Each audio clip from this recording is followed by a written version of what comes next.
بحقی شریف کی حدیث ہے، نبی کریم صلی اللہ علیہ وسلم فرماتے ہیں جو شخص دنیا میں اپنی خواہشات پوری کرتا ہے نا، وہ آخرت میں اپنی خواہشات کو پورا کرنے سے محروم رہے گا۔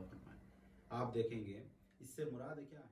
دنیا میں جو خواہشات پوری کرتا ہے، آخرت میں اللہ تعالیٰ اس کو خواہشات سے محروم رکھے گا۔ مانے دنیا تمہارے لیے خواہشات پوری کرنے کی جگہ نہیں ہے، دنیا کئی کی جگہ امتحان گاہ ہے، یہاں پر امتحان دینا ہے۔ اللہ تعالیٰ یہاں پر امتحان دینے کے لیے بھیجا ہے۔ ہاں، ہم یہاں پر خواہشات پوری کرنے نہیں آئے، امتحان دینے آئے ہیں۔ ہاں، اس لیے نبی کریم صلی اللہ علیہ وسلم کیا فرماتے ہیں؟ مومن کے لیے کیا ہے؟ دنیا قید خانہ ہے اور کافر کے لیے جنت ہے۔ تو قید خانے میں خواہشات پوری نہیں کی جاتی، رولز اور کنڈیشنز ہوتے ہیں۔ تو ہمیں بھی کیا ہے؟ رولز اور کنڈیشنز میں چلنا چاہیے۔ ہاں، اللہ تعالیٰ کیا فرماتا ہے؟ من اتبع الہ و ہوا، تم اپنی خواہشات کی پیروی مت کرو فرمائے۔ ہم بھی کیا کرنا ہے؟ اللہ تعالیٰ کھلا واضح فرمائے، خواہشات کی پیروی تک نہیں تم کر سکتے۔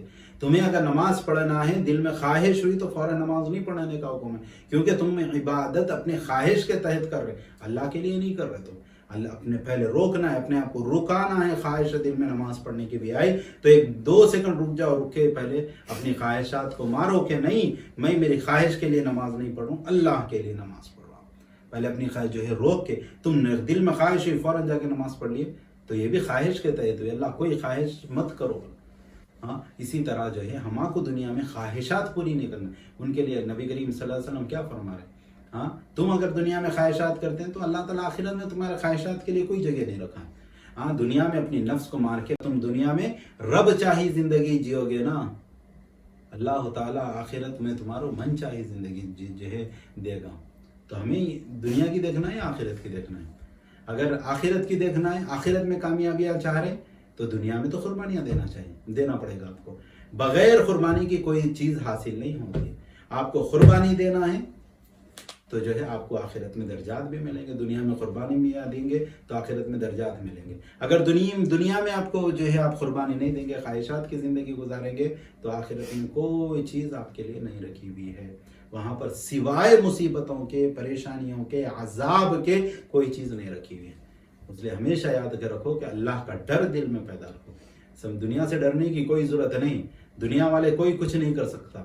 سمجھا؟ دنیا والے نہ جو ہے مسلمانوں کو مٹا سکتے ہیں، نہ ہمارا کوئی نقصان نہیں کر سکتا۔ ایک چیز ایمان رکھنا کہ اللہ جب تک تمہارا نقصان کرنا چاہا نا، جو ہے جبھی تمہارا نقصان ہوگا۔ پوری دنیا مل کے بھی اگر تمہارا نقصان کرنا چاہے، اللہ نہیں چاہ رہا تو تمہارے کو کوئی نقصان نہیں پہنچا سکتا، یاد رکھیں۔ سمجھا رہے؟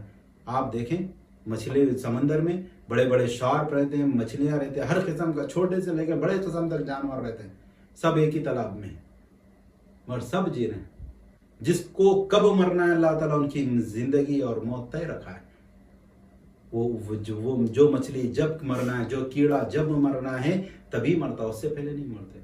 آپ دیکھو کئی جگہ جو ہے زلزلے آئے، 3 دن کے بعد بچے جو ہے زمینوں میں سے نکلے، جو ملبہ جو گر جاتا نا 3 دن کے بعد بھی نکلے۔ ایسا زندہ تھے 3 دن تک، کیونکہ اللہ ان کی موت نہیں لکھا تھا۔ آپ دیکھیں کئی لوگ گھر سے نکلتے ہیں، گھر کو واپس آنے کے لیے نکلتے ہیں، مگر ایسا گھر کے تھوڑی دور جاتے ساتھ ہی جو ہے ایکسیڈنٹ ہوتا، کچھ بھی ہو جاتا، مر جاتا۔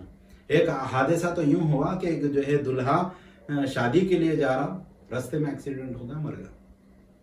اس کی تو یہ تھی خواہش کہ میری شادی ہونے والی ہے، اب میری زندگی آگے کی خوشیوں کی تھی دونوں کی بھی، مگر منظور نہیں تھا اللہ کو۔ فوراً اس کا جو موت کا وقت تھا وہ آگے، موت کا وقت ختم ہو گئی زندگی۔ تو اسی طرح ہماری زندگی بھی ختم ہو جائے گی، کب ختم ہونے والی نہیں معلوم، لہٰذا اس سے پہلے ہم آخرت کی تیاری کر لینا چاہیے۔